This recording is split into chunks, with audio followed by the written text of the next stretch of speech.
by the Nile River, living in luxury, enjoying freedom, justice, and equality. We wore silken robes and slippers of gold. We were the wealthiest and the wisest people, I'm told. Now we are the poorest of the poor. Nobody wants us at their door. So my friend, it's easy to tell, white man heaven is a black man hell. It's easy to tell, white man heaven is a black man hell. So the Honorable Elijah Muhammad said that Master Farad Muhammad said 6 words to us, and these were the 6 most powerful words that he spoke. He said, accept your own and be yourself. Accept your own. The Caucasians who brought our fathers into slavery desired to take us away from our own people, our own culture, our own religion, our own God, our own language. So we have grown up in America away from our own mind, away from our own selves, and so we have been actually indoctrinated with an alien mentality. 10,000 fearless men.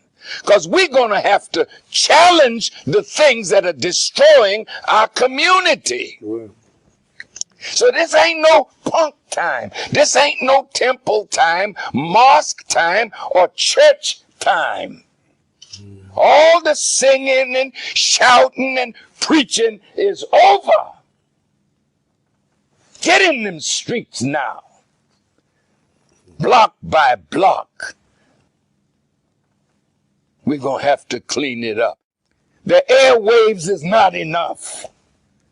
The television screen is not enough. You got to put boots on the ground who are trained and are willing to make the sacrifice of life itself to see our community made a decent place to live. Attention. Drill.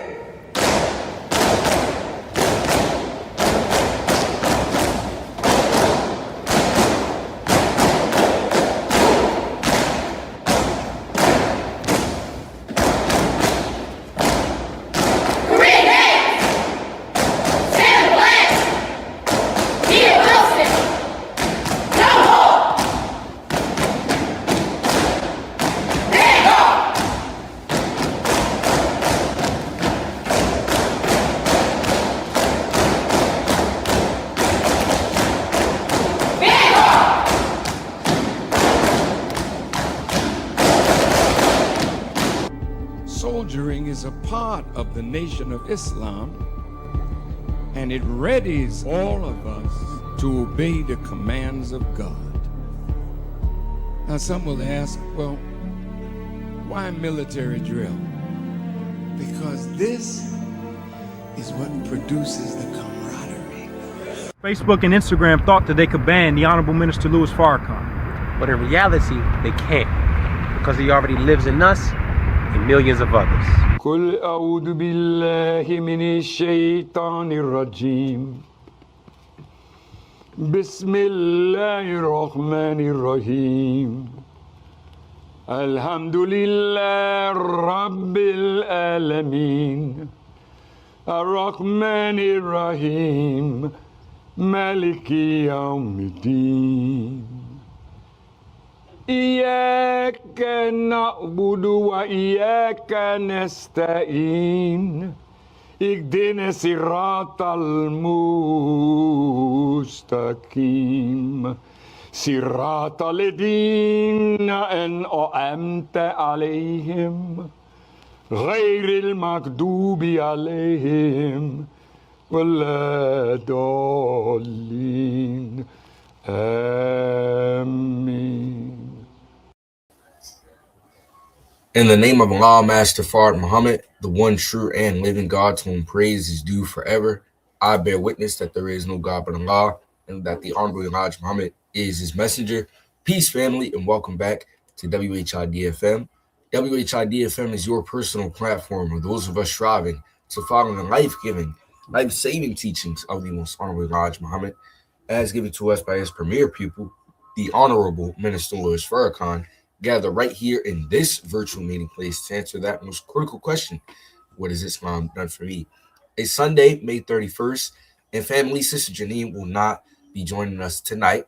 However, you can dry your eyes, because at this time, we're going to turn it over to this sister, hailing all the way from Muhammad Mosque, number 24 in Richmond, Virginia, who is a powerhouse in the educational community and an MGT beloved by all sisters across the nation. She's none other than Sister Latifa Muhammad. Assalamu alaikum. Wa alaikum salam. In the most holy name of Allah, the Beneficent, the Merciful, I too bear witness that there is no God but Allah, and I bear witness that Muhammad is his messenger. Assalamu alaikum to our family. Thank you for joining us again on WHID-FM for an up-close and personal look into the life of those who are willing to share their journey and what Islam has done for them. Our special guest tonight is Sister Monique Muhammad of Muhammad Mosque number 24. And Sister Monique Muhammad has been a registered MGT since January 1994. She's a mother, a wife of nearly 14 years and counting, a creative and servant leader. At 19 years old, Sister Monique attended her first Nation of Islam meeting in Pittsburgh, Pennsylvania, where the love, discipline, and sisterhood of the MGT ignited her zeal for study and spiritual growth. Her experiences in the orientation and MGT classes instilled the value of motivating, caring for, and fiercely protecting the women in the classroom of God.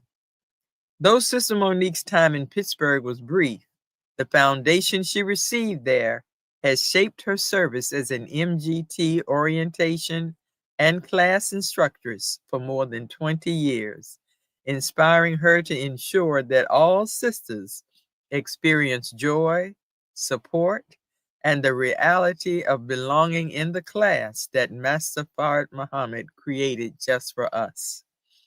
Her training continued in her hometown of Akron, Ohio, where her passion for learning and serving was nurtured during her formative years as a young Muslim before she later relocated to the Mid-Atlantic region.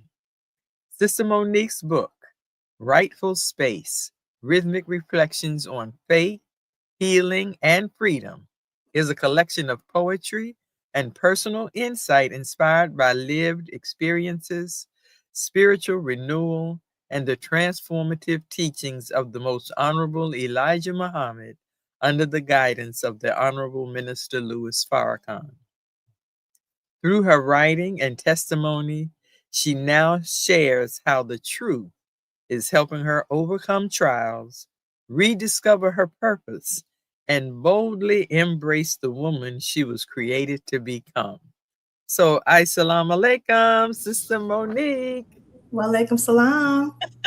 Praise be to Allah. Welcome to this wonderful platform, and it is a joy to have you here tonight. So we've already talked about this being a flow of conversation and a flow of energy and connection, and I'm sure that the audience is going to feel the same thing.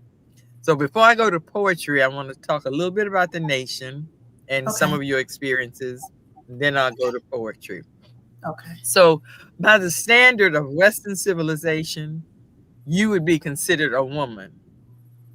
By the standard of Master Fard Muhammad, he has called you and me and the women under his care Muslim girls.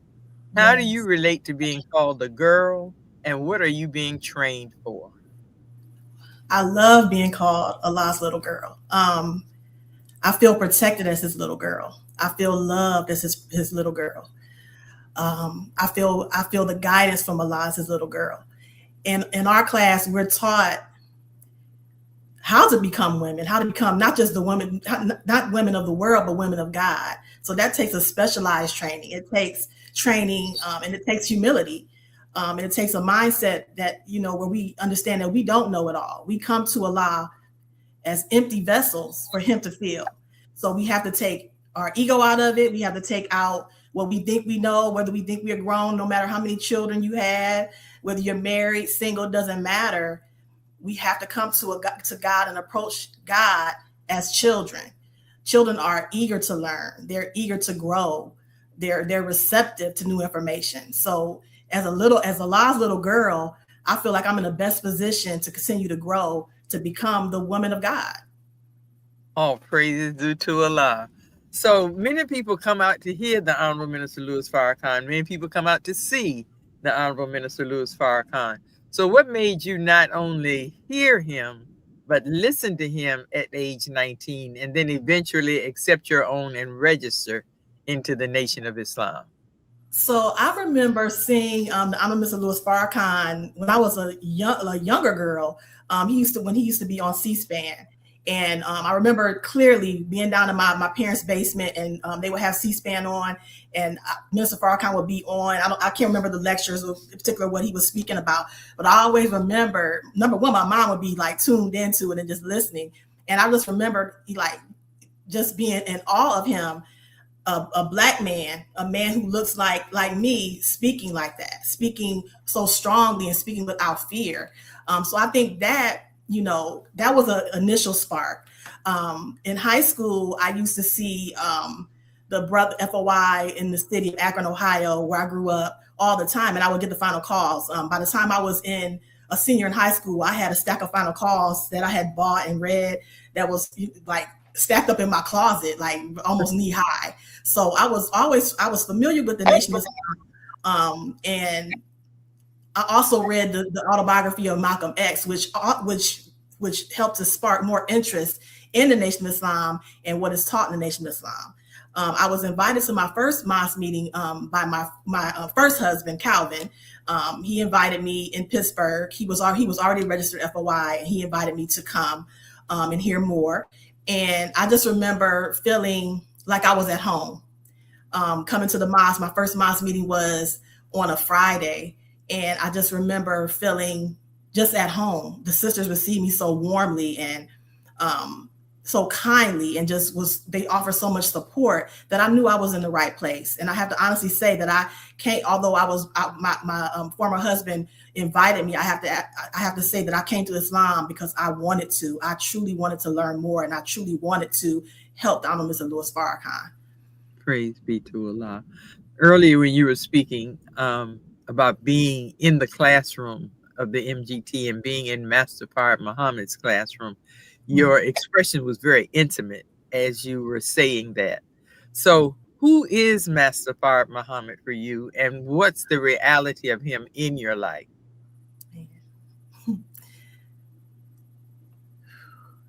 I know that Master Fard Muhammad has intervened in my affairs.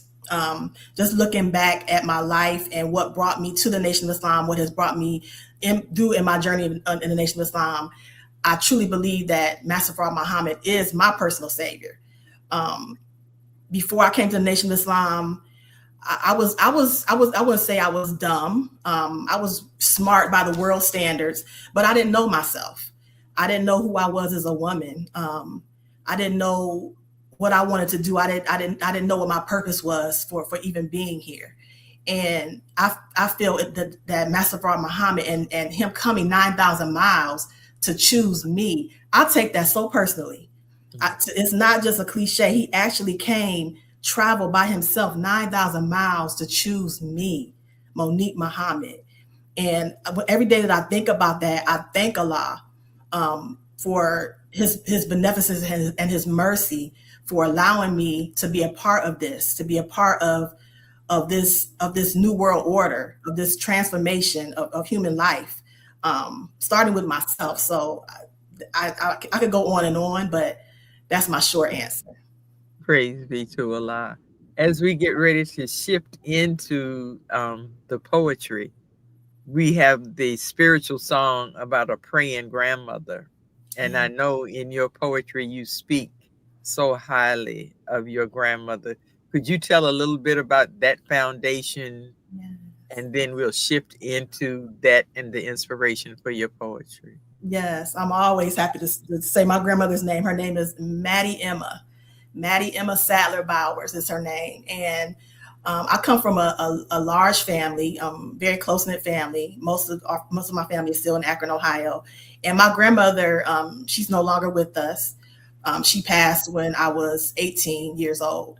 But she was our rock. She was everything that you think about a matriarch, my grandmother was. I am the youngest of many, many grandchildren, the youngest granddaughter. And by the time, when I was younger and had time with my grandmother, most of my cousins, my first cousins, they were already grown. And, so I was the youngest, and I spent a long time with my grandmother. And I must say that my grandmother, she laid the foundation for who I am because of her strength, because of her courage. She truly was a woman of principle, a woman of integrity. She loved her family fiercely. Even though she had a large family, she loved each of us intently. And when I was around 5 or 6 years old, I had an experience where, because I was curious or mischievous, whatever you want to call it, I shifted my mother's car and out of park, and it started moving toward down the drive in my grandmother's home, and it was facing a brick wall. And so my grandmother held the back of the car until my mother could get in and get control of the vehicle. And all I remember is my grandmother's face and the strength in her face. It just set the tone for the rest of my life. A woman that she wasn't going to buckle. She wasn't going to let that car go. And that changed. That changed. I really think that changed the trajectory of my life, because whenever I'm involved in something or whenever I'm pursuing something, I always try to invoke the spirit of my grandmother, that strength and that courage and that determination. So, all praises due to Allah. You remind me of the story that the minister shares about the mother going up against the bear, or the mother going into the burning building to save a child, and for you to have such an experience to connect to your grandmother and who you are is just a blessing. Yes, ma'am. So now some poetry. Okay. So your book is set up in 4 phases. So how does that structure of the 4 phases for your book, Rightful Space, reflect you or give reader insight to you by having 4 phases? So for me, the 4 phases, of course, 4 representing balance, 4 representing foundation. The 4 phases take the reader through my journey as a Muslim. So the first phase of the book is part 1, Universal Seeds of Light. And so that part is early reflections, early poetry that came to me, early insight, or early words that I wrote down or thought in my journey toward my own healing, toward my self-discovery, toward rebirth. The second part is tides of change. So at a certain point of all of our lives, we go through change. The only thing that's constant in the universe is change. Change is going to happen, but we have to be comfortable with it. And I can't say that I was always comfortable with change. So these poems are about me becoming comfortable with change, becoming comfortable with transition, knowing that it is a necessary part of healing. The third part is part 3, which is Sun, Moon, and Stars. And those poems are rooted in the teachings. All the poems are rooted in the teachings of the Most Honorable Elijah Muhammad, but these poems in particular are rooted in the teachings of the Most Honorable Elijah Muhammad, are centered around freedom, justice, and equality. The fourth part is Rightful Space. So that is the title of the book. And Rightful Space, although it is the last section of the book, it is really the beginning foundation of the book, because Rightful Space was the first poem that I actually wrote that started my journey to actually complete this book. Once I wrote Rightful Space, I was able to really get back into my writing, because for a while I had stopped writing, but Rightful Space kind of sparked that energy and kind of invoked that spirit in me to want to write again. Praise be to Allah.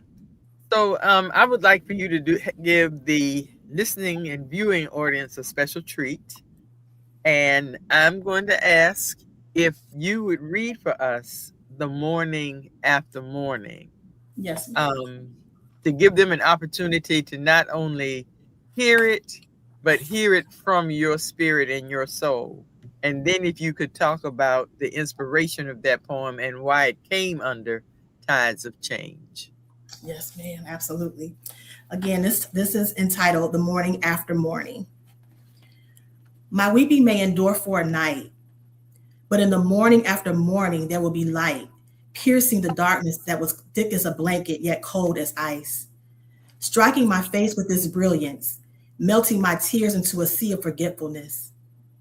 My weeping may endure for a night, but in the morning after morning there will be light, and I will rise to a brand new reality, celebrating the birth of a person I never met, me. And so that poem was actually, I wrote that poem after a conversation I had with a dear friend. Her name is Satya. I was actually going through a divorce, and it was of course, divorce is painful. And I had been in a relationship for so long, I really didn't know who I was outside of the relationship. And not only was I mourning or sad over the loss or the end of the marriage, I was in a place where I was grieving because I didn't know who I was, and I wanted to desperately know who I was. So I just wrote this poem at a time when I was really looking to heal, looking to move forward, looking to become better, looking to, learn the lessons from the divorce, to become better, to become a better person. So the poem was very short, as you heard, but I wrote it to inspire myself that yes, you're in a place right now, but it's not going to always be like that. But in order for me to come out of that dark place, there was work that I needed to do. And so that's what it's all about. Even, with situations like that, with things like divorce, it's not about the other person. It's about the lessons that what can I learn from this experience?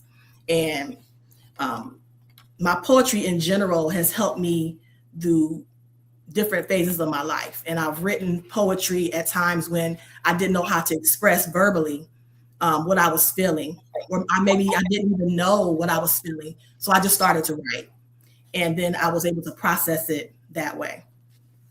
Praise be to Allah. So what was it like having some of your work published in the Final Call? What kind of encouragement can you give to young people who not only need an avenue and an outlet, but to be able to think even of having their work published in the Final Call, which is, just the greatest newspaper of all time. But it's a tool for education and for liberation. Yes, the Final Call newspaper is the greatest newspaper ever created in the history of newspapers. It's the baddest newspaper ever. So for me to have my work published in the Final Call was an honor. I mean, no better accomplishment than that, to have my work published in international publication. And I actually had 2 articles published in the Final Call. The first one was called We Are Worth It, and the second one was entitled Be Like Noah. And then I also had a poetry piece that was later published in what was called Sister Space during National Poetry Month. It's just been an honor. That for me, that was like the pinnacle, so to speak. And so the guidance I would give young writers is just to keep writing and to have confidence in what you write. If it's coming from a good place, if it's coming from your faith and your belief and your trust in Allah and your experience, have confidence in that. because, you know, somebody needs to hear or somebody needs to read what you have to say. So that would be my encouragement. So for your own personal self, would you say that you found poetry or did poetry find you? I think poetry found me. Definitely poetry found me. I wrote my first poem called The Gates, which is in Rightful Space. I wrote that was 20 plus years ago. And actually I was asleep, in a deep sleep, and I was awakened, and it was in the middle of the night. And the poem was already in here. And something said, go get, I always had a journal, I always had a pen nearby, because as a writer, you should have that. But I've been journaling and keeping a diary since I was little. So I've always had that. So I just immediately picked up my journal, picked up my pen, and I just started to write the words that were already in here. When I awakened out of my sleep, the poem was already in here, and I had never written a poem ever. So I know that definitely poetry found me. And over the years, poetry, as I mentioned before, has been a way that I have processed pain, processed change, processed a lot of thought, a lot of experiences. That's how I've been able to get through and heal. And a lot of times I go back and I read poetry, and I can remember where I was when I wrote a specific poem. And one in particular is called Moving Day. I wrote that. I was in tears as I wrote that poem. And now when I read it, I'm happy.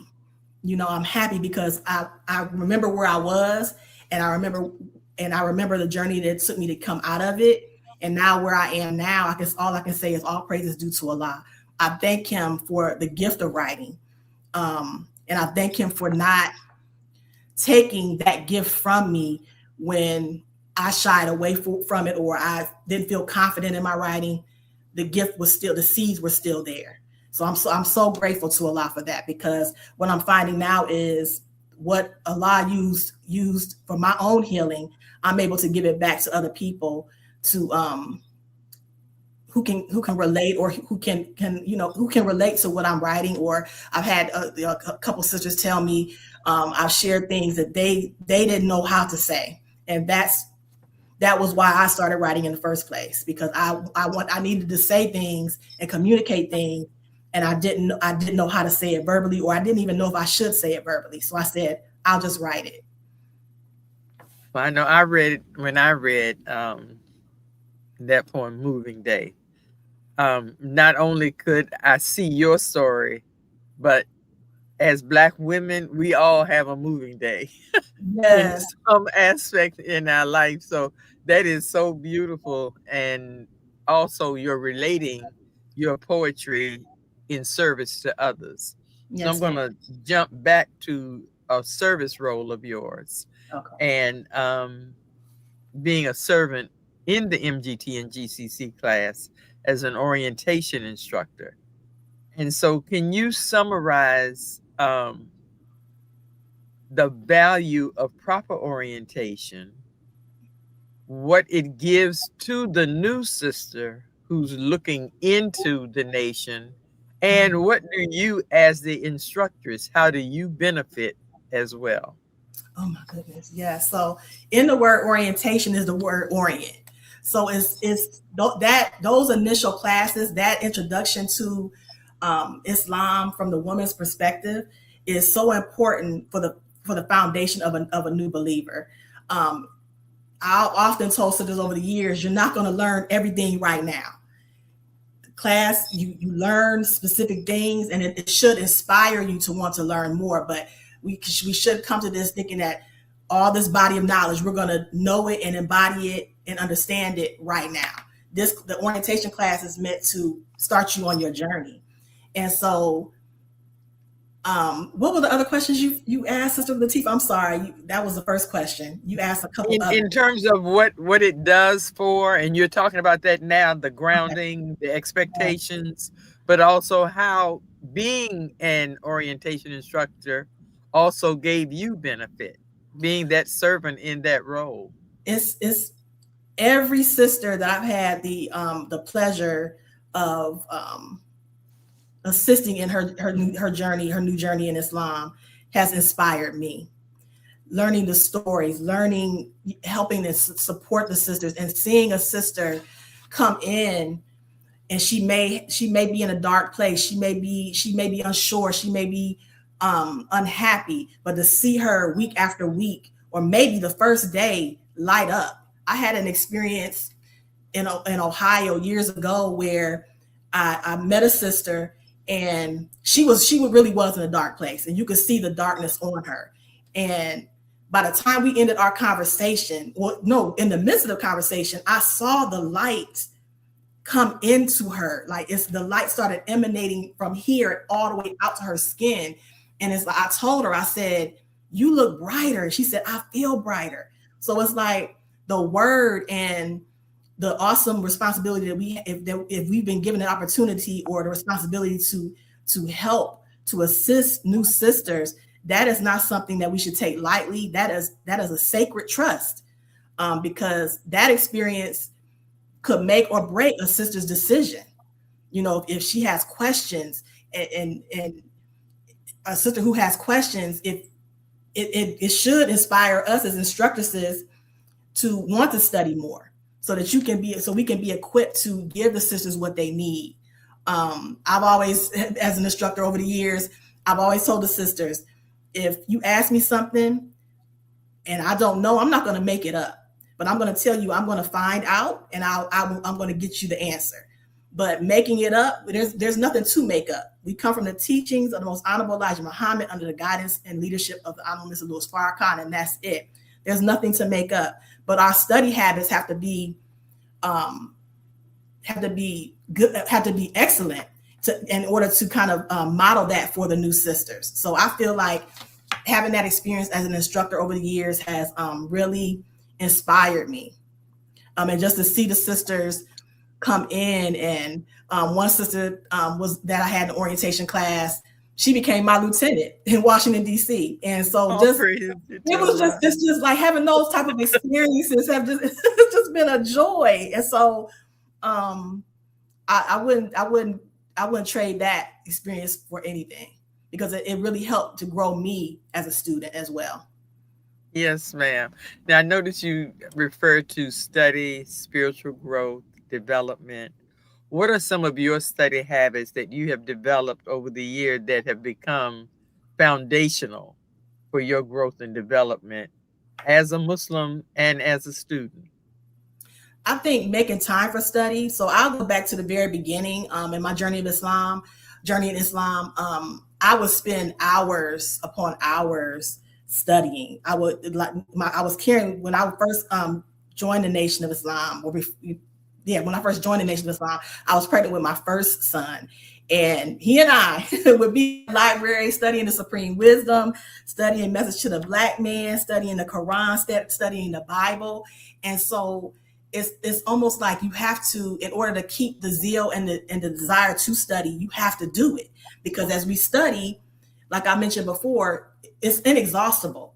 You study one thing and that's directing you somewhere else. But you can't study everything you can't do it all at once. We have to pace ourselves with our study, and we have to make sure we understand what we're studying. We shouldn't be moving. I found it doesn't help me to try to move on to something else when I don't understand this current thing I'm studying. So everything builds on each other, but understanding is fundamental. And I must say that, there's been things that when I first went in the Nation of Islam, I didn't really understand, but I said, I'm going to stay here. I'm going to continue to study. I'm going to continue to grow and learn. Understanding will come. And Allah has been merciful, and understanding has come in those areas where I didn't really truly understand. Praise be to Allah. Ooh, I'm going to go back to the poetry. I just feel like we could just do this back and forth. Yes.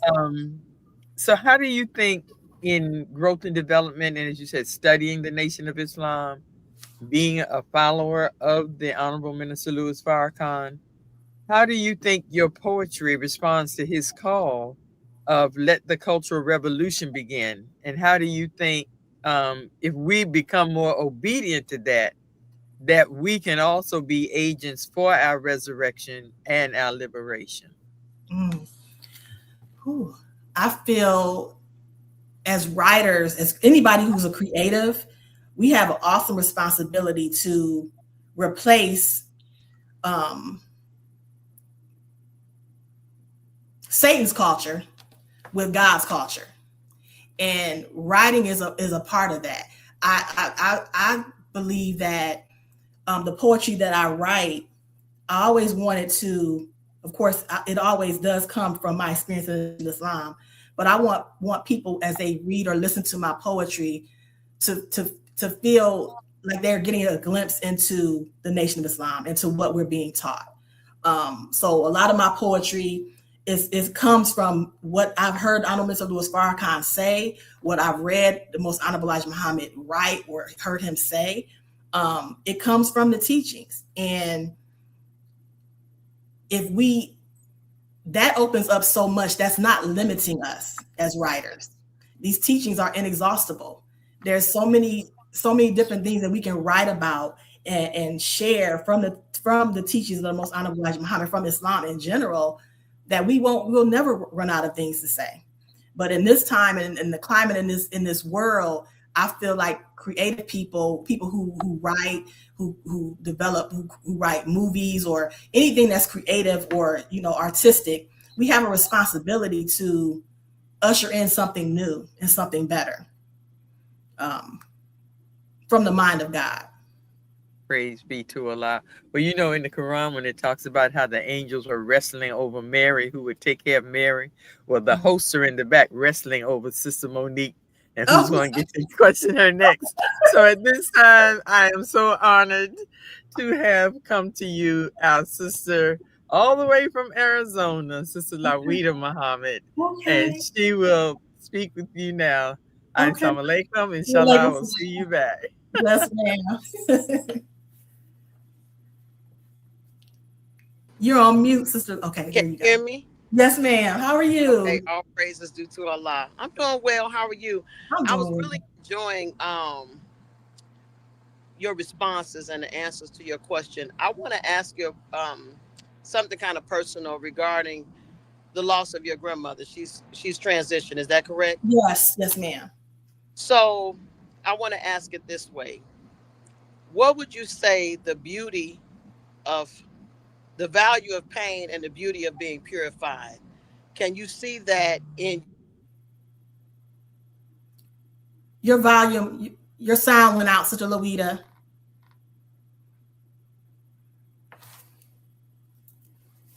You're on mute.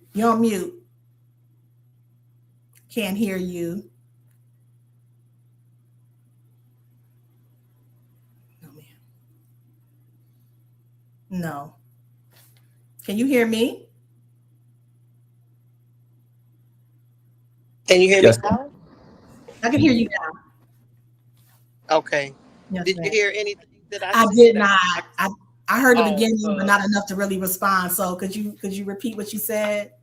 Yes, ma'am. I was just listening to I can hear the closeness and the passion and the relationship that you have with your grandmother. Mm-hmm. And I believe that is what had you move forward in your healing process, and it brought out a lot of gifts that unbeknownst to you that you had.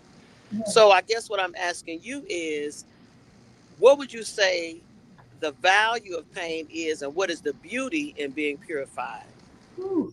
There's no growth without pain.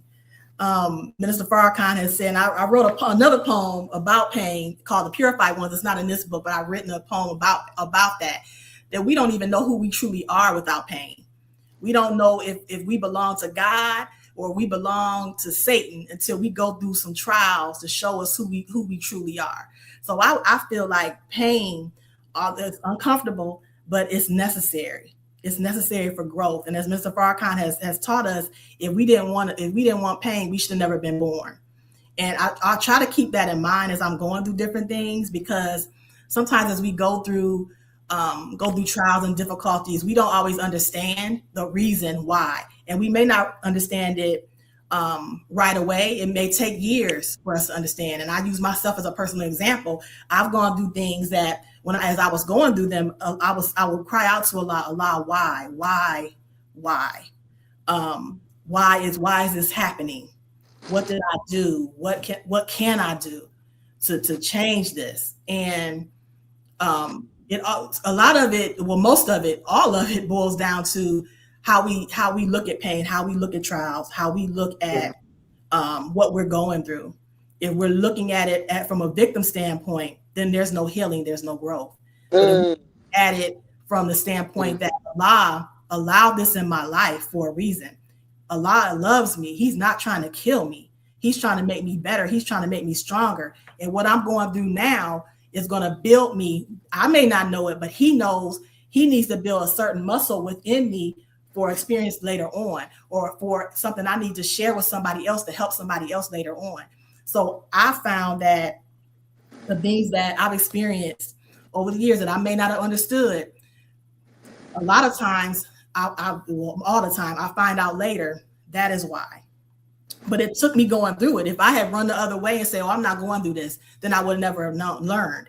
And also along with that, going through different trials and situations has helped me as I interact with other sisters to share my testimony and not being afraid or ashamed to share with another sister what I've gone through, because that can help someone else. So again, there's no growth without pain. I often think about childbirth and how sometimes when you're in the throes of childbirth, at the very end, the people around you know that the baby is on its way, but you may, as the mother, be in such intense pain that I can't do anymore. But you're right there. The baby is right there, and so I liken that to trial. If trials and pain can get so intense till we feel like we can't make it, we can't get through, but we just hold on. Allah has us, and I have to say, He has me. He has brought me through. It's about holding on to Him. Allah never lets go of us, but we have to make sure that we don't let go of Him, in particular in times of pain or trial. So would you say, thank you for that answer, would you say that the things that you've endured gave you courage, a courage that you didn't know you had? And my second part to that question is, the minister said that the ease is in the difficulty.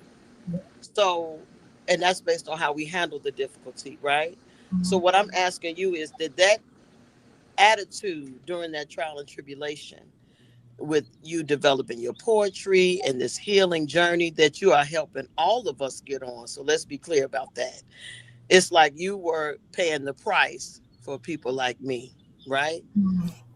Because I can relate to you and the things that you've shared. Yes, ma'am. So somebody had to go through it for somebody else. So my question to you is, did you always have the proper attitude during those difficult moments where you got a chance to experience the ease in the pain as you were developing yourself? I have to say, I can't say I always had the proper attitude. I can't say that I was 100% on board when I was going through a trial. But what I can say is I always had faith that Allah would bring me through. And I once heard Minister Ava, may Allah be pleased with her, say that when you close your eyes, if you can see light, then you're still alive. There's still work for you to do. There's still hope. If you see that light, you still have an opportunity to create and do something new or do something different. And so even in the midst of a trial, if just seeing finding and looking for, you had to be eager and looking for Allah's word, His light in what you're going through. And being able to see that light, it may just be a little glimpse, or somebody may say something to you, or you may hear something. A lot of times when I've gone through things, I put on the Honorable Mr. Louis Farrakhan, and that becomes my life. The minister and his lectures have gotten me through some tough times. In particular, I'll use one example. There's a lecture I enjoy listening to over and over again called Cycles of Life. And in that lecture, Minister Farrakhan talks about the very thing that we're discussing. You're going to have times when you're up, you're going to have times when you're down. But when you're down and dormant doesn't mean dead. So what do? what do we do when we're in those moments where we're unsure, we don't feel good about ourselves or what we're doing, and things seem so dark. We're going to have those moments, but we have to come out of that, and Allah wants us to come out of that. So, just being able to wake up, because regardless of what we're going through, if we wake up the next day, we have an opportunity to do something different. It's true. So it's all about gratitude, like being grateful. I feel like that produces the ease. When we're ungrateful or we become angry or bitter, the spirit of Allah leaves quickly, and then the healing goes right with it. But when we're grateful about the smallest things, because Allah looks at the smallest things that we do. We may think that we're in a dark place and we can't do anything right, but Allah looks at the smallest thing that we do, and He's pleased with that. So keep doing. Just keep doing those things. Yes, ma'am. Keep doing those things, and I feel like that's the ease as well. So when you're not grateful, if we can kind of go back to you mentioned about being a victim, not you personally, but just if you're in that state of mind, could you elaborate on that a little bit more? Because when I hear you mention when you're not grateful and you're not in that ease, you don't have the right attitude, could that come from a victim mindset? I think so. I mean, when I say the word victim, I'm speaking of myself, because when I say victim about myself, I have had times where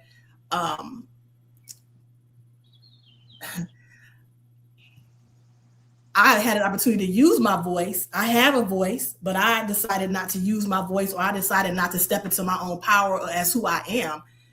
That's victim mode. It's not about other people, what other people are doing to me, or why is this happening? It's about me. And if I can't see the power within myself to bring myself out of this, then that produces that victim mentality. Everything is happening to me and I don't have any power. It's almost like believing in a spook God. Allah works through men and women. So he wants to work through me to bring me out of the situation that I'm in. It's not this poof, magic dust being sprinkled on us to help us bring us out. It's about invoking that spirit and working and feeling and working from that spirit of Allah within us to move us through. It's nothing spooky about it, but we just want to blame everybody else, or just want to be in a position, a place where we, don't want to take responsibility and accountability. Then we become victims. Beautiful, beautiful response. Thank you so much. I could go on and on, but I will respect the time. Not make it the Queen show, okay? Well, thank you so much. It was really nice to meet you. Yes, ma'am. You as well. And I appreciate it tremendously. Walaikum salam. Yes, ma'am. Brother West, to you now, sir, for your questions. Yes, ma'am. Thank you. You're welcome. All right. Praise be to Allah. In the name of Allah, the Beneficent, the Merciful, I bear witness that there is no God but Allah, that Muhammad is His messenger. Assalamu alaikum, family. Walaikum salam. All praise is due to Allah. So, Sister Monique, I'm curious how you became a laborer, NGT orientation instructress. And I'm wondering if you were advised by a fellow believer, or if you were just eager to further your understanding of the teachings by going on to teach new incoming sisters. Well, I did start as orientation, as assisting the orientation class in Pittsburgh, Pennsylvania. And I believe I was selected because of my zeal for learning, because of my passion for, I got the teaching bug. I love to learn and I love to share what I have received from the teachings of the Most Honorable Elijah Muhammad. So I believe that spirit positioned me to assist with the orientation class. When I moved back to my hometown in Akron, Ohio, again, just wanting to help another sister, just wanting to help grow the class and to share the beauty of what we've been given as MGT, I think that was the main qualification. Because as instructors or instructors in general, we don't know everything. We come to this as students. So I feel like, I believe that, being a student is what qualifies us to teach others, All praises due to Allah. Thank you for the answer. And my next question for you, I'm curious how you would explain the benefits of becoming an MGT to the new generation of female youth. As our sisters before me were dialoguing with you, I could tell that you have a deep connection to your own femininity. So I'm curious how that carries over to just telling more sisters about the benefits of enrolling in the Nation of Islam. Being in the Nation of Islam and joining the MGT class, joining and becoming a registered MGT, I found my purpose. As I mentioned early in my interview with Sister Latifa, when I came to my first meeting in Pittsburgh, Pennsylvania, I knew I knew the nation is where I belong. It's where I found my purpose. It was almost like there was a seat waiting for me when I came, and being involved in the class and being enveloped with so much love and so much care and protection, it helped, and it helped to nurture me in my early journey in Islam. So if I could tell sisters who are interested, who want to know more, just take that first step. Allah called you to this for a reason. And it's only when you go through the process that you find out what the reason is. All praises due to Allah. I think that's a wonderful way to put that. And your definition of MGT, I'm curious if you have one, since I know that we know what the meaning of MGT is, we know what the meaning of FOI is, but is there a specific maybe definition or outline that you provide for yourself, and do you feel like it's changed since first accepting the teachings? So as MGT, we have 7 units that lay the foundation of our training. And so I'll say for myself, being involved in those training units, I've evolved over the years and gotten stronger in some, and in some I'm still working. But knowing the spiritual meaning and spiritual significance behind our training units, I believe is what gives the training units power. It's not just a cooking class. It's not just sewing. It's not just how to rear your children. It's not just those words, but it's the spiritual meaning and the spiritual foundation undergirding those training units that give them the real power. So we hear at times, if you want to be an MGT, you have to be an MGT class. The class is where we get our training. The class is where we get our marching orders. The class is where we work out our Islam as Muslim girls in training. So I don't know if I answered your question, but I feel like knowing this, having and understanding the spiritual foundation of the training unit is the power.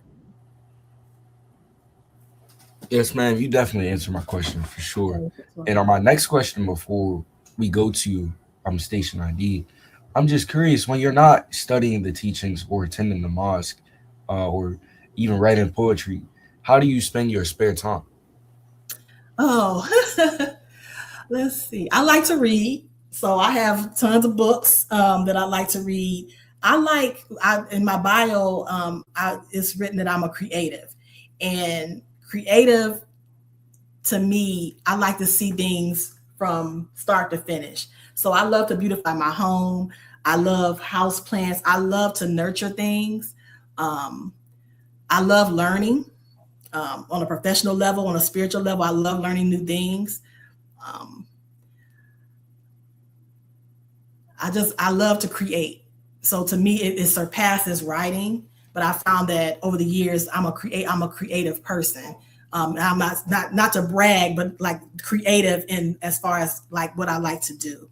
I love floral design. I love beautifying my home. I love anything where I'm making things better. So yes, ma'am. Praise be to Allah. I thank you for sharing that. Yes. And family, we just want to continue to remind you that you are listening to WHID-FM. We want to thank you for tuning in and spending your valuable time, because without you, there is no WHID-FM. If you have any suggestions, you can send us an email at WHID1919@gmail.com. Excuse me. You can also please subscribe to WHID-FM on YouTube and follow us on Facebook if you haven't already. And next week, family, we will be joined by our brother student minister, Daniel Muhammad, from our headquarters in Chicago, Illinois. He'll be answering questions about his recent lecture titled The Mind of God. So if you haven't seen that one already, you can catch the replay on watch.noy.org. And we will return after these messages.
Everybody join in this melody.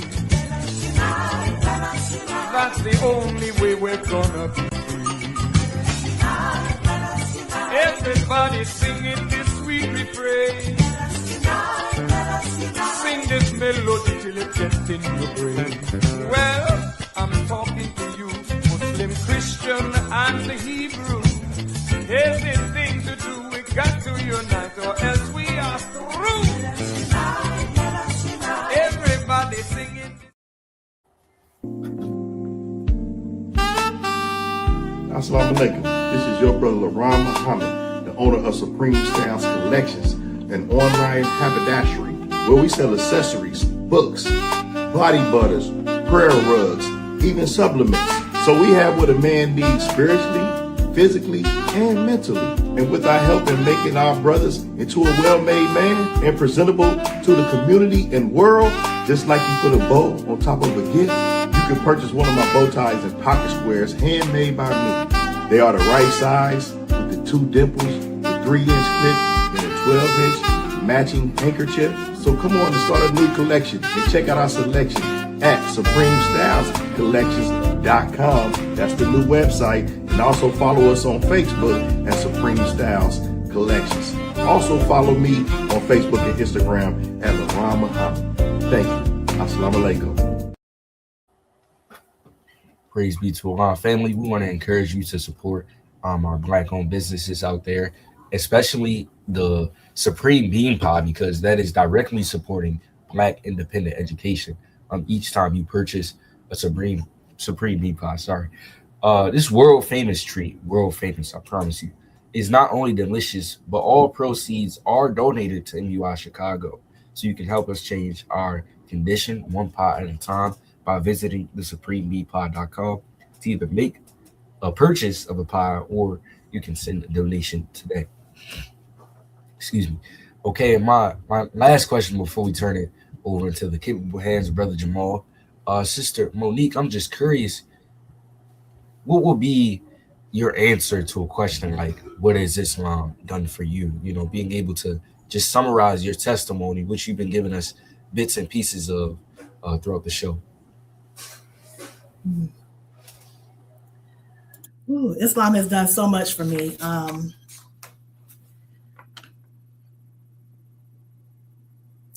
If I could just share one thing, I would say Islam has given me my purpose for being. Being in the Nation of Islam has given me the opportunity to work out my salvation, to justify my existence, really be on the right side of history, being, and assisting Mr. Louis Farrakhan and having him as a leader and a teacher and a guide has been invaluable. I don't know where I would be. I don't know really what I would be doing, but I'm so glad that Islam found me. I'm glad that I had the good sense to answer the call of Master Fard Muhammad on my life. And I'm just grateful to have every new day to find a little bit more about who I am and how I can be better, how I can be a better helper, how I can be a better sister, how I can be a better MGT, how I can be a better Muslim. So that's my answer. Praise be to Allah. Thank you for taking time to answer my questions. And with that, we're going to turn it over to Brother Jamal for his. Assalamu alaikum. Walaikum salam. Thank you, Brother West. In the name of Allah, the Beneficent, the Merciful, I bear witness there's no God but Allah, and that Muhammad is his messenger. Assalamu alaikum, Sister Monique.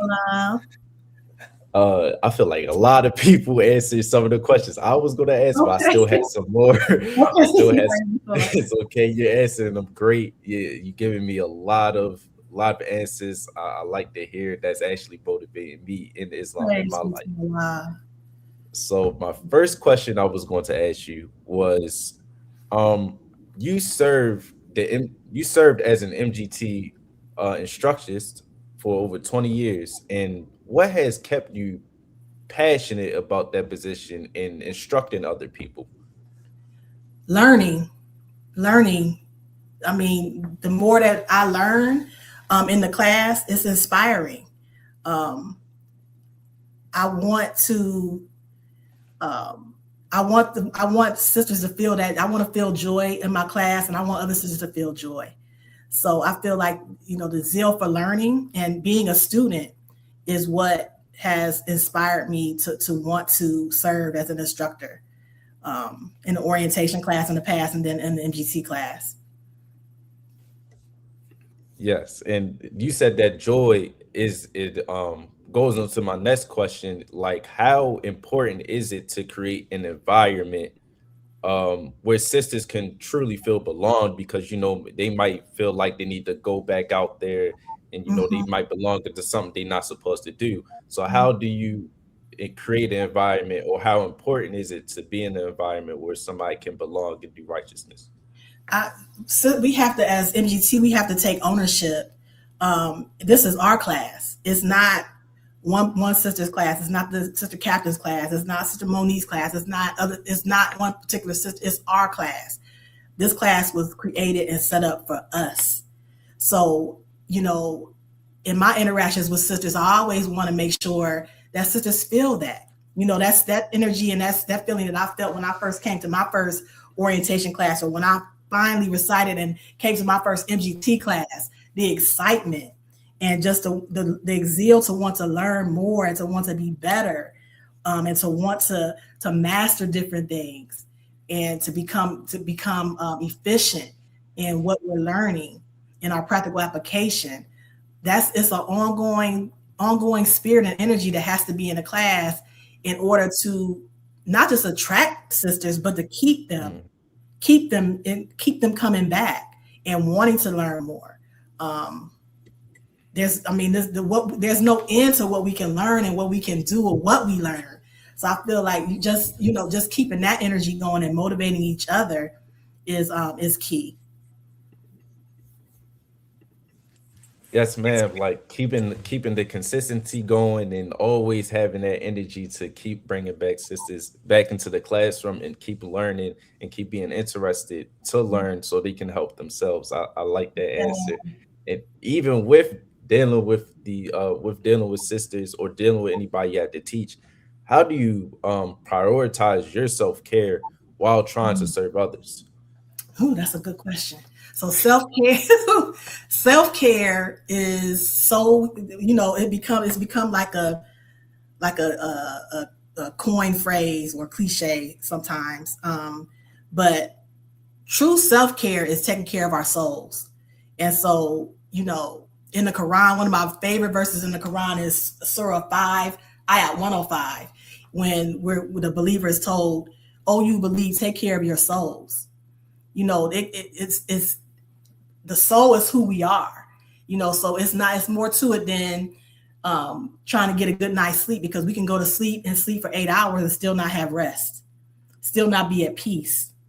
You know, so it's like we could go to a spa for 7 days and still not feel relaxed. So there has to be more to self-care than doing those things. Those things are important, but true self-care is taking care of who we are at the root.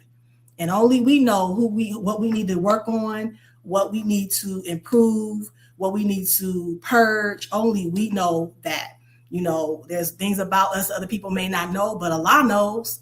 And he wants us to work those things out. So I feel like that's true self-care. And if we don't have our own, if we don't take care of our own souls, our own selves, it's hard to help nurture other people, men or women.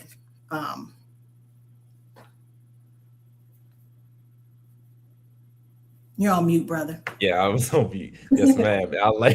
I liked how you said that true self-care is take care of the soul, as Sister Latifah actually said in the chat.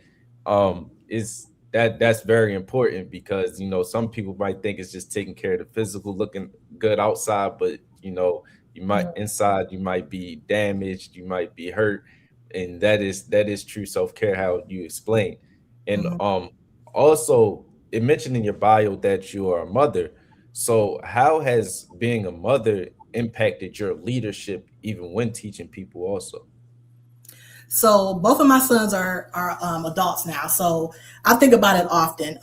Parenting adults, I'm always going to be a mother, but being a mother to adult men who you are finding their own way, I'm finding that I have to be an example. It's no more about you need to do this, you need to do that, or giving them instructions. It's about what I'm modeling and being a support. Not enabling, but being a support to my sons as they find their way in their journey in life. Learning, you know, knowing and understanding that, yes, I'm a mother, and that's an authoritative position, but they belong to Allah. He's the leader in their lives, and because he's the leader in my life. So I feel, you know, that has helped me as I'm watching my sons navigate life, and they go through their struggles and they're trying to find out who they are and do the right thing. You know, I'm finding I have to pray even more now as a mother of adult sons than I ever did when they were small and younger, because I had to relinquish control. I don't have, they're not boys. They're not little boys. These are grown men, and they belong to God. So whatever journey that he has them on, I can't be in the way of that. I can be an example. I can be in a support. I can love them, but I cannot be and step in Allah's way. So. Yes, ma'am. I like that, how you said you nurture them up into becoming fully grown men, and then now they're going into Allah's way. They're going into their own and figuring out their own life path. Yeah. Another. Actually going to a different topic is actually about your poetry. Okay. So I don't know if they answered this earlier actually, but why did specifically poetry become the I want to say instrument or the vehicle through which you choose to tell your story, or why did you specifically choose poetry to have it be creative or tell your story? I think Sister Latifah asked the question earlier, did I find poetry or did poetry find me? And the answer is absolutely poetry found me. As I mentioned, my first poem that I ever wrote, it was in my spirit when I was awakened. I was almost like jolted awake, and it was there. So that experience taught me that Allah wants to he wants to do something through this poetry. I've never written a poem in my life. Am I gonna let Allah work through me and speak through me and help nurture this gift, or am I gonna run from it? So I decided that I was going to let Allah work through me and help me, and in having that willingness, the poetry that I wrote ended up being a means for my own healing. So the gifts that we have, we can't be afraid of the gifts, because if we're afraid, Allah, He within His rights to take it from us. So just not being afraid, and just not being afraid to let Allah speak through the gifts that we have. So I feel like poetry was what initially was started as a means for my own healing. Allah has transformed it into something else, and I have taken myself totally out of it, and I'm allowing Allah to have His way, because it's not about me, and that's the thing that I had to come to understand. Yes, it's coming through you, but it's not about you.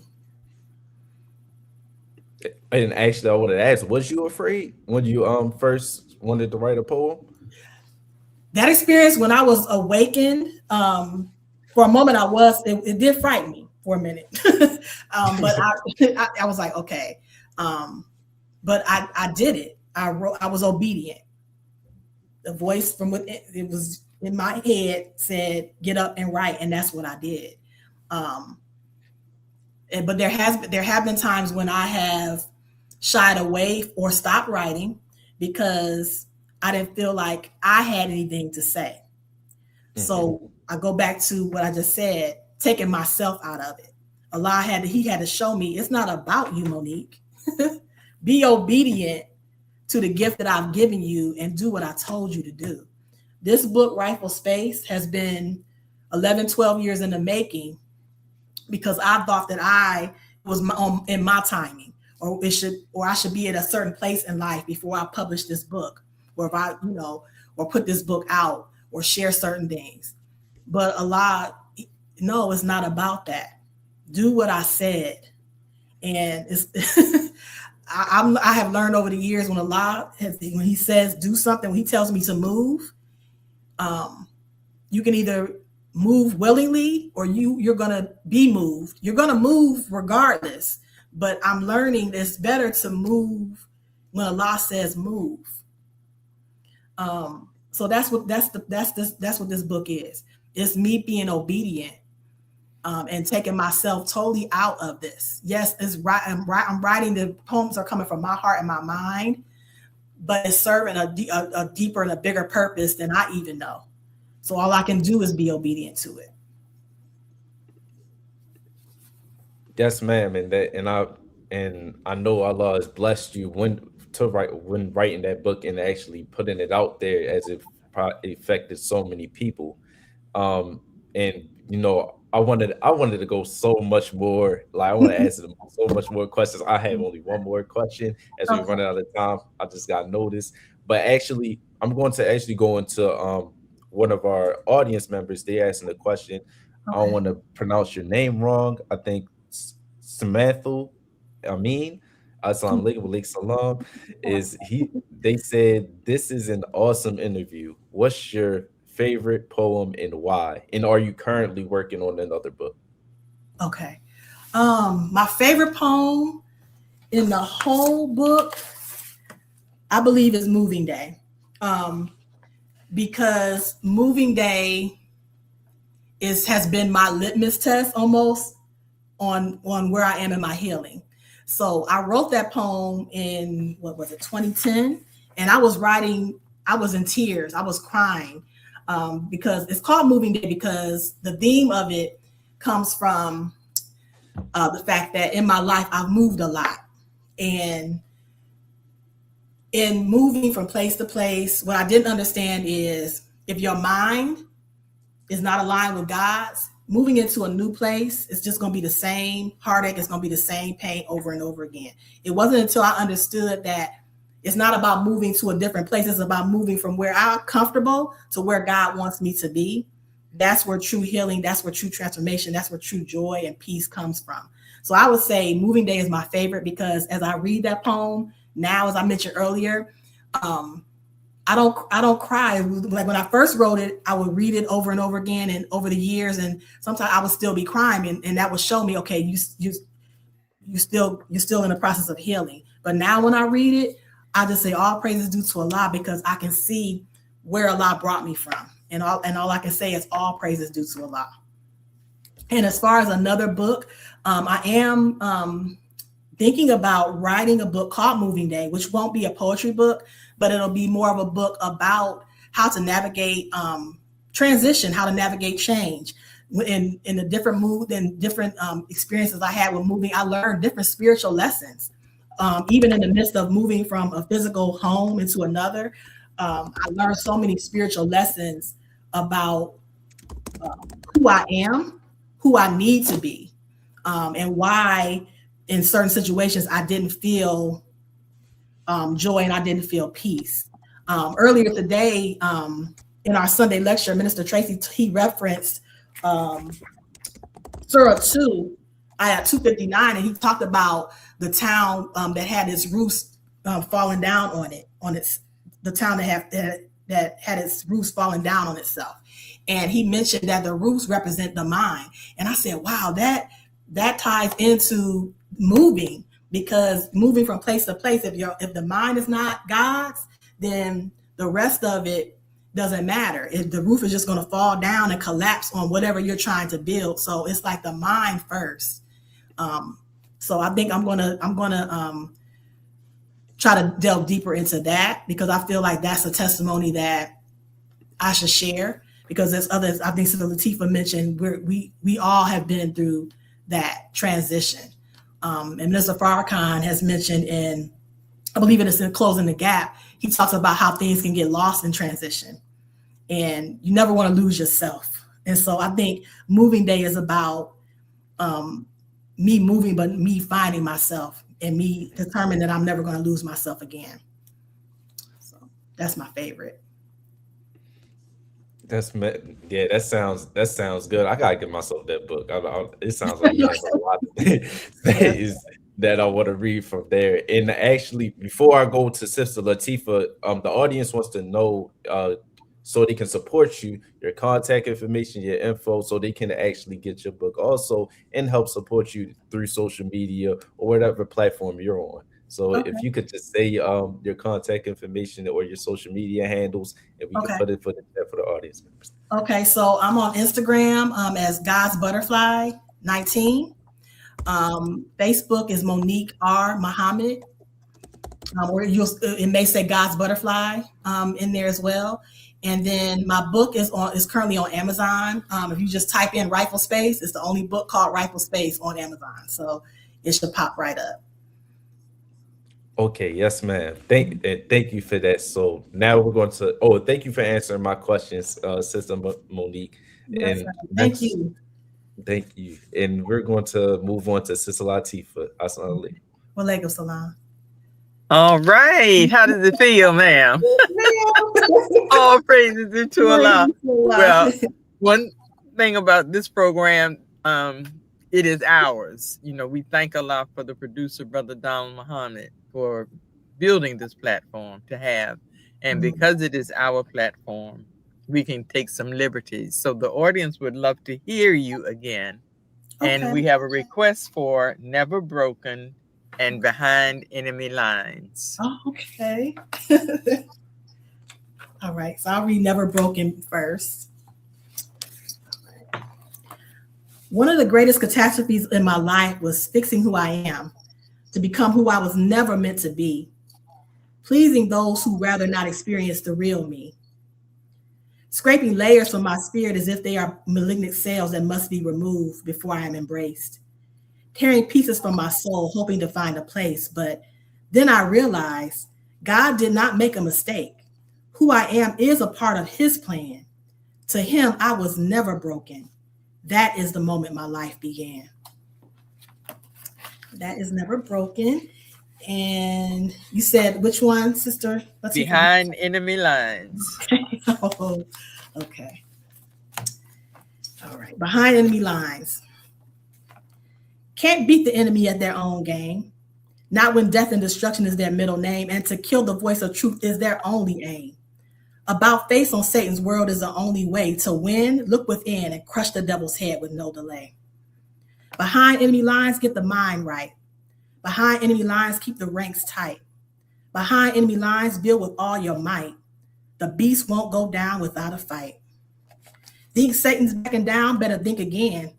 And fly to Allah, he's our greatest friend. So cold, he made a foe only he alone could defeat in the very end. Behind enemy lines, better travel light. Behind enemy lines, work before it's night. Behind enemy lines, victory is in sight. But the beast won't go down without a fight. Praise be to Allah. Praise be to Allah. So, reading poetry, writing poetry, studying spiritual development. What's your refuge surah from the Quran? What surah do you go to, and how does that connection serve you in your life?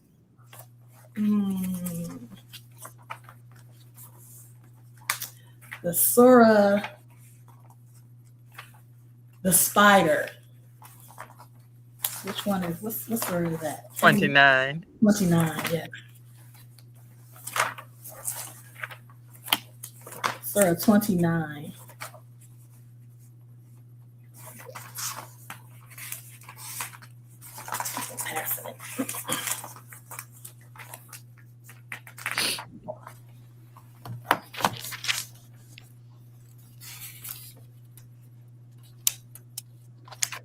Not that one, the one where it's talking about, I have it.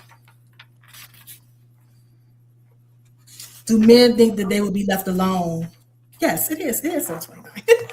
Yes. Trials purify. In the name of Allah, the beneficent, the merciful, I, Allah, am the best knower. Do men think that they will be left alone on saying we believed and will not be tried? And indeed, we tried those before them. So Allah will certainly know those who are true, and he will know the liars. Or do they who work evil think that they will escape us? Evil is it that they judge. Whoever hopes to meet with Allah, the term of Allah is then surely coming. And he is the hearing, the knowing. And whoever strives hard strives for himself. Surely Allah is self-sufficient above need of his creatures. So to me, I always think about that surah. I think about that surah often because when we're going through things, who are we to say, or who am I to say, I shouldn't be going through this? That's how Allah will know. And as I mentioned before, I wrote a poem based on this surah called The Purified Ones. He has to know whether we're truthful or whether we're liars when we say, my life, my death is all for thee, O Allah. My sacrifice, my life, and my death is all for thee, Allah. There has to be, we have to be tested on that. We can't just say things and not be held accountable for that. So that's one that's a go-to for me. Praise be to Allah. Along with that, my favorite surah is, like I mentioned, Surah 5:105. Ayat. That's my favorite one in the whole Quran. Yes, all praises due to Allah. Final question, and then we're going to go to Sister Janine for our Eat Well, Be Well segment. In your poem, I Am Because He Is, you conclude with, no joy will ever be better than this. I am because He is. Would you tell us about that level of joy, and how would you motivate others to attain their joy? Just knowing that, in this other poem I just read, Allah did not make a mistake when He created any of us. When He brought all of us to this work, and us being here in this dispensation of time is not a mistake. Having the knowledge that Allah created me exactly how He wanted me to be. I'm not broken. He has something for me to do. He's going to reveal His purpose through me, for me, through me. And knowing that He came, again, 9,000 miles to save me, to select me, and to choose me, that's nobody can take that. Nobody can take that testimony. Nobody can take that joy, no matter what happens. Having the knowledge that Allah chose me, and it helps me see myself, look at myself differently, not in an arrogant way, but in a proper way. Allah's having Allah's coloring, and seeing myself through His eyes. What do I see? That's the joy. Praise be to Allah. Sister Monique, thank you for accepting the invitation to Thank come you. and share with us on WHID-FM. Yes, And at ma'am. this time, please, everyone, receive Sister Janine Muhammad for Eat Well, Be Well, and our station announcements. Assalamu alaikum. Walaikum salam. Wa alaikum salam, family. Thank you for joining us again for another wonderful episode of WHID-FM. If you enjoyed what you heard today, and I'm sure you have, just a little announcement: you're welcome to study with the Nation of Islam, to follow the teachings of the Most Honorable Elijah Muhammad as taught by his chief helper, the Honorable Minister Louis Farrakhan. You can visit us at www.noi.org/go study. We have weekly webcasts every Sunday at 10 a.m. Central Standard Time and 11 a.m. Eastern Standard Time. Speaking of Final Call Radio, download on all of your devices. Take it with you on the go. Whether you're going to work or going to school or just running some errands, there's nothing better to have playing in your ear 24/7 than the Honorable Minister Louis Farrakhan playing everything that we need to hear, especially in this day and time. Speaking of the Final Call newspaper, you see the cover on the screen. Iran stands firm. It support Black media. If you want to know what's really going on in this world today, you must get the Final Call newspaper.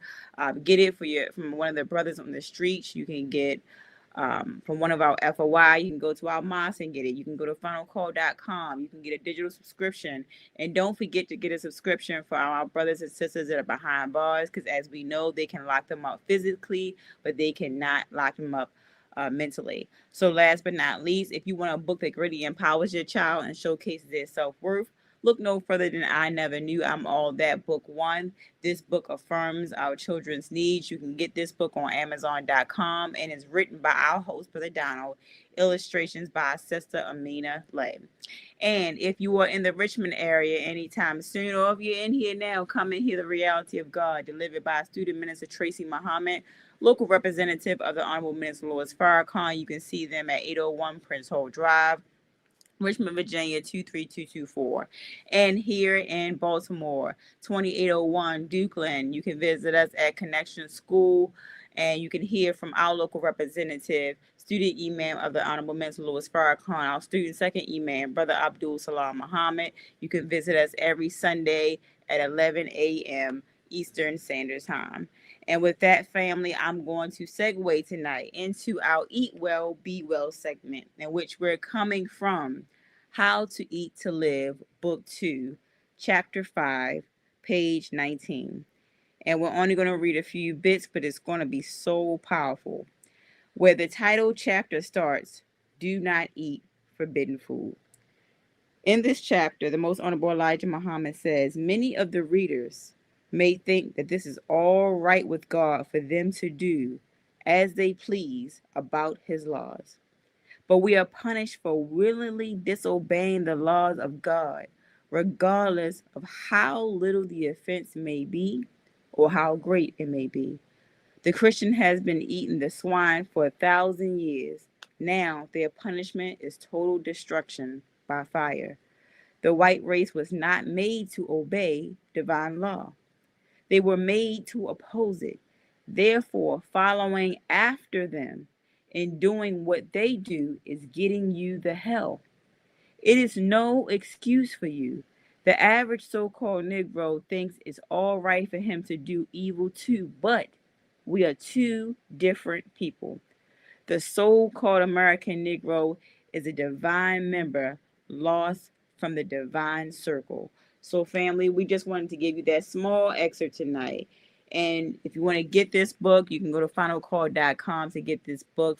How to Eat to Live is a wonderful book that will help you get on track, not just with your eating, but living. So we thank you for these few words. We thank you for tuning in to WHID-FM. And at this time, I'm going to turn it over to Brother West, who is going to close us out in prayer. Praise be to our family. We thank you once again for tuning in. And with that, we're going to close out in prayer, attention prayer. Bismillahirrahmanirrahim. Alhamdulillah Rabbil Alameen. Ar-Rahmanir-Rahim. Maliki Yawmiddin. Iyyaka na'budu wa iyyaka nasta'in. Ihdina as-sirata al-mustaqim. Sirata alladhina an'amta 'alayhim ghayril maghdubi 'alayhim waladdallin. Ameen. Assalamu alaikum, family.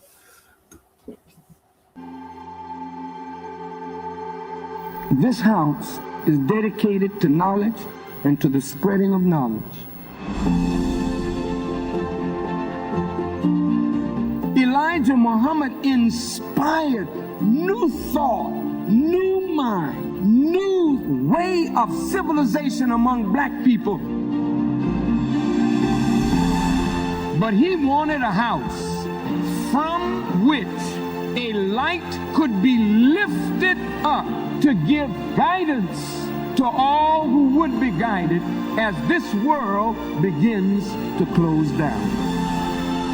This National Center for the re-education and retraining of the black man and woman, but for the totality of the human family on our planet.